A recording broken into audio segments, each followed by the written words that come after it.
જય માતા ખેડૂત મિત્રો, સ્વાગત છે તમારું ખેડૂત પુસ્તક ચેનલમાં। આજે તારીખ 31 જાન્યુઆરી આજની સવારની હવામાન અપડેટની અંદર માહિતી મેળવીએ તો ગુજરાતના વાતાવરણમાં આવશે આજથી પલટો। મોટાભાગના વિસ્તારની અંદર જોવા મળી શકે છે વાદળછાયું વાતાવરણ, તો તેની સંપૂર્ણ માહિતી મેળવીશું। ગુજરાતમાં શું માવઠાનો વરસાદ જોવા મળશે કે નહીં, સાથે જ પવન, ઠંડી અને ઝાકળના વરસાદની પણ માહિતી આપણે આ વિડીયોની અંદર મેળવીશું। ચેનલમાં નવા હોય તો ચેનલને સબસ્ક્રાઇબ કરી દેજો અને વિડીયોને લાઈક આપીને શેર કરી દેજો।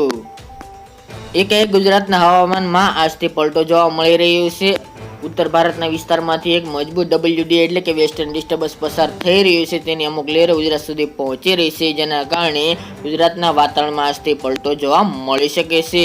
અને ખાસ ગુજરાતના ઉત્તર ગુજરાતનો વિસ્તાર, કચ્છનો વિસ્તાર અને સૌરાષ્ટ્રના વિસ્તારની અંદર વાદળછાયું વાતાવરણ અમુક વિસ્તારની અંદર જોવા મળશે, તેમજ એક માવઠા જેવો માહોલ જોવા મળશે અને કસરૂપી વાદળા જોવા મળે તેવી શક્યતા હાલ તો જણાઈ રહી નથી। અત્યારની અપડેટ મુજબ હાલ ગુજરાતની અંદર કોઈ માવઠા વરસાદની સંભાવના નથી, પરંતુ અમુક વિસ્તારોની અંદર સામાન્ય છાંટછૂટ જો વરસાદી માહોલ જ્યાં ઘાટા વાદળો છે, જ્યાં ભેજનું પ્રમાણ વધુ છે ત્યાં પડી શકે છે। જેમાં કચ્છના વિસ્તારની અંદર કોઈક જગ્યાએ શક્યતા દેખાઈ રહી છે, જેમની અંદર ખાસ કરીને વાત કરવા જઈએ તો નલિયા આજુબાજુ, લખપત, ખાવડા, માંડવી, ભુજ અને રાપરના કોઈ ગ્રામ્ય વિસ્તારની અંદર છાંટછૂટ સામાન્ય છાંટા પડી જાય તેવી શક્યતા હાલની અપડેટ મુજબ જણાઈ રહી છે। બાકી ગુજરાતના અન્ય વિસ્તારોની અંદર વાદળછાયું વાતાવરણ જોવા મળે તેવી સંભાવના દેખાઈ રહી છે।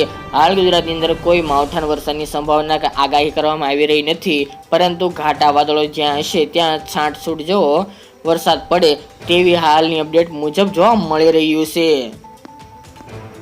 તે ઉપરાંત અત્યારે જે વેસ્ટર્ન ડિસ્ટર્બન્સ પસાર થઈ રહ્યું છે તેની અસર ગુજરાતમાં વર્તાઈ રહી છે, જેથી ગુજરાતમાં આગામી 2 ફેબ્રુઆરી સુધી વાતાવરણમાં પલટો જોવા મળી શકે છે અને મોટાભાગના વિસ્તારની અંદર વાદળછાયું વાતાવરણ જોવા મળે અને સાંજ દરમિયાન કસરૂપી વાદળા જોવા મળે તેવી સંભાવના રહેલી છે। અને કચ્છને આધારે આવનાર વર્ષ કેવું રહેશે તેનો અંદાજ પણ લગાવી શકીએ છીએ, કારણ કે જ્યાં કસરૂપી વાદળો દેખાય તેના 225 દિવસ બાદ તે વિસ્તારની અંદર વરસાદ થતો હોય છે સારામાં સારો, તેવું હાલ તો ગણિત કહી શકાય। તે ઉપરાંત મિત્રો ઝાકળ વરસાદની વાત કરીએ તો 2 દિવસથી ગુજરાતના વિસ્તારની અંદર અત્યારે ઝાકળ વરસાદનો રાઉન્ડ જોવા મળી રહ્યો છે। આગામી 4 ફેબ્રુઆરી સુધી આ ઝાકળ વરસાદનો રાઉન્ડ જોવા મળશે, જેમાં આજે 31 તારીખ, 1 અને 2 ફેબ્રુઆરી સુધી ગુજરાતની અંદર ભારે ઝાકળ વરસાદનું પ્રમાણ જોવા મળી શકે છે। ગઈકાલના રોજમાં સૌરાષ્ટ્રના મોટાભાગના વિસ્તાર હોય, જેમાં જામનગર, રાજકોટ, પોરબંદર, દ્વારકા, અમરેલી, સુરેન્દ્રનગર એટલા જિલ્લાની અંદર વધારે પડતો ઝાકળ વરસાદ નોંધાયો હતો। કચ્છના વાગડ વિસ્તાર હોય, રાપર, ભુજ, ભચાઉ, ધોળાવીરા એ વિસ્તાર, ઉત્તર ગુજરાતની અંદર સાબરકાંઠા, મહેસાણા અમુક વિસ્તાર, પાટણ, થરાદ તેમજ રાધનપુર સહિતના વિસ્તારની અંદર ઘાટા વહેલી સવારે ઝાકળ વરસાદનું પ્રમાણ વધુ જોવા મળ્યું હતું। હજી ગુજરાતની અંદર 2-3 દિવસ ઝાકળ વરસાદનો રાઉન્ડ ચાલે તેવી શક્યતા છે। આજે 31 તારીખ અને 1 ફેબ્રુઆરી દરમિયાન આમ 2 દિવસ ગુજરાતની અંદર ઝાકળ વરસાદનું વધુ પ્રમાણ જોવા મળી શકે છે અને વહેલી સવારે ધુમ્મસભર્યું વાતાવરણ જોવા મળી શકે છે અને ગાઢ ધુમ્મસ જોવા મળશે। જેમાં આપણે જણાવીએ તે મુજબ કચ્છના તમામ જિલ્લાઓ, ઉત્તર ગુજરાતની અંદર સાબરકાંઠા, બનાસકાંઠા, પાટણ અને મહેસાણાના જે કચ્છ લાગુ વિસ્તારો અને સૌરાષ્ટ્રની અંદર દ્વારકા, જામનગર, રાજકોટ, મોરબી, સુરેન્દ્રનગર, જુનાગઢ, પોરબંદર અને બોટાદ એટલા જિલ્લાની અંદર ઝાકળ વરસાદનું પ્રમાણ વધુ જોવા મળશે, જ્યારે મધ્ય પૂર્વ અને દક્ષિણ ગુજરાતની અંદર સામાન્યથી કોઈક જગ્યાએ મધ્યમ ઝાકળ વરસાદ વહેલી સવારે જોવા મળે તેવું અનુમાન રહેલું છે। ત્યારબાદ મિત્રો વાત કરીએ તો પવન અને ઠંડીની અજર ખાસ કરીને મિત્રો નોર્મલ કરતાં તાપમાન ઊંચું ચાલી રહ્યું છે। બપોર દરમિયાન મહત્તમ તાપમાન પણ અત્યારે 30 ડિગ્રી આજુબાજુ સૌરાષ્ટ્ર હોય કે પછી ઉત્તર ગુજરાતના વિસ્તારોને અડીને તેમજ મધ્ય ગુજરાતના અમદાવાદ, ગાંધીનગર વિસ્તાર, દાહોદ, ગોધરા, દક્ષિણ ગુજરાતના સુરત, વલસાડ સહિતના જિલ્લાઓની અંદર પણ તાપમાન અત્યારે 28 થી લઈને 30-31 ડિગ્રી સેલ્સિયસ સુધી તાપમાન જોવા મળી રહી છે બપોર દરમિયાનનું, જ્યારે કચ્છ અને ઉત્તર ગુજરાતના સાબરકાંઠા, બનાસકાંઠા, પાટણ, મહેસાણા, અરવલ્લી સહિતના વિસ્તારોની અંદર પણ 25 થી લઈને 28 ડિગ્રી સેલ્સિયસ સુધી તાપમાન અત્યારે જોવા મળી રહ્યું છે। આ બપોર દરમિયાનનું તાપમાન અત્યારે જે વધી રહ્યું છે તે આવનારી 5 ફેબ્રુઆરી સુધી આવી રીતે ઉપર જોવા મળશે। ત્યારબાદ તે બપોર દરમિયાન એટલે કે મહત્તમ તાપમાનમાં ઘટાડો થાય તેવું અનુમાન છે। જ્યારે રાત્રિના તાપમાનની વાત કરીએ તો મિત્રો અત્યારે નોર્મલ કરતાં તાપમાન ધીરે ધીરે ઉપર જઈ રહ્યું છે અને હવે શિયાળો વિદાય તરફ આગળ વધી રહ્યો છે ત્યારે હવે ગુજરાતની અંદર કોઈ ઠંડીમાં વધારો થાય તેવું હાલ તો જાણવા મળતું નથી. હવે જે તાપમાન ચાલી રહ્યું છે તેમાં હવે ધીરે ધીરે વધારો થતો જોવા મળશે.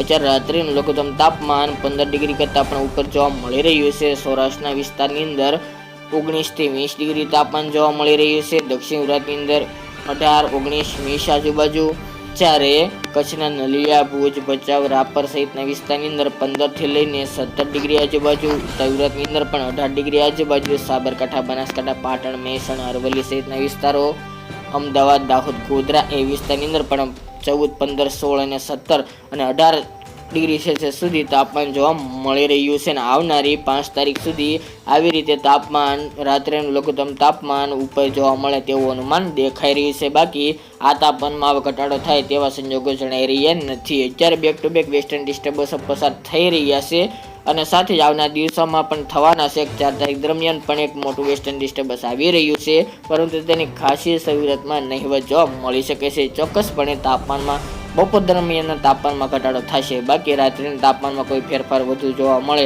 તેવી શક્યતા ખૂબ ઓછી જોવા મળી રહી છે. બાકી માવઠાં વરસાદની પણ સંભાવના હાલની અપડેટ મુજબ જણાઈ રહી નથી કે ગુજરાતમાં વરસાદ થશે.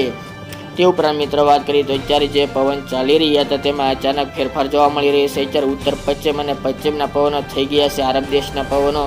આ પવનો 5 તારીખ સુધી યથાવત જોવા મળશે, જેના કારણે ગુજરાતમાં અત્યારે વાતાવરણમાં પલટો જોવા મળી રહ્યો છે અને ઘાટા વાદળો પણ અમુક વિસ્તારની અંદર પવનની દિશા બદલાવાને કારણે ઘણા બધા ફેરફારો આવી રહ્યા છે. તો આ વાતાવરણમાં ફેરફાર આવનારી 5 તારીખ સુધી જોવા મળે અને પવનની દિશામાં પણ 5 તારીખ સુધી ફેરફાર જોવા મળે તેવું અનુમાન રહેલું છે. બાકી ગુજરાતમાં કોઈ માવઠાનો ખતરો હાલ તો જણાઈ રહ્યો નથી.